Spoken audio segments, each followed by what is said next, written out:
Bonjour, dans cette vidéo, je vais vous montrer comment insérer des documents dans le bac à sable.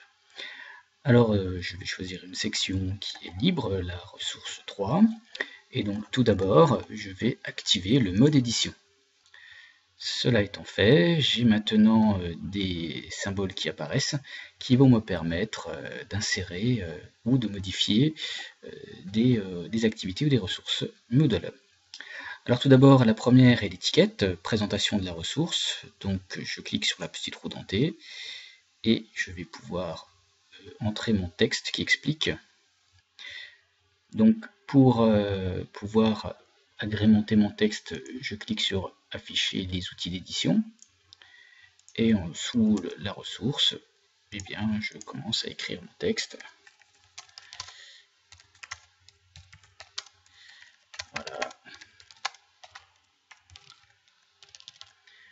Alors bien entendu, ici c'est écrit en gras, je vais l'enlever, je peux mettre en italique, je peux insérer une image, je peux créer un lien internet, il y a beaucoup de choses que l'on peut faire. Donc j'enregistre.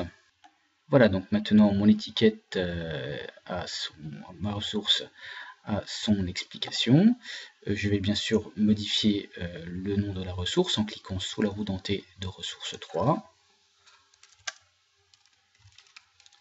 Je renomme.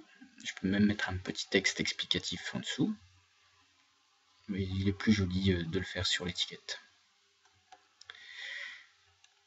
Voilà, maintenant je vais... alors ceci est donc un sondage grâce auquel les utilisateurs vont pouvoir donner leur avis, et puis un forum de discussion pour des échanges sur ce qui a été fait. Donc je vais maintenant insérer mes documents, donc je clique sur ajouter une activité, une ressource.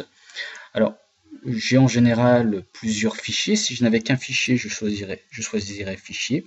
Ici je vais choisir dossier, j'ajoute, voilà, mes ressources, je peux mettre éventuellement une petite description, je suis obligé de mettre quelque chose,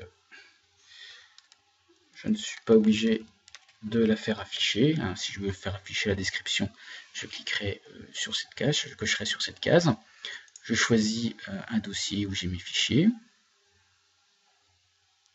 je sélectionne tous mes fichiers, et avec un glisser-déposer, je lâche et les fichiers vont se charger un à un. Donc ici j'ai un PDF, un fichier ODT et puis un fichier zip, un fichier LaTeX.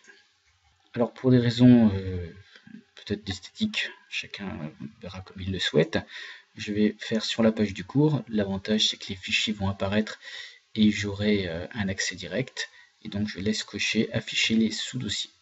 J'enregistre. Et maintenant, voici mes fichiers disponibles directement en cliquant dessus. Voilà comment alimenter l'espace bac à sable de TFD. Merci pour votre attention.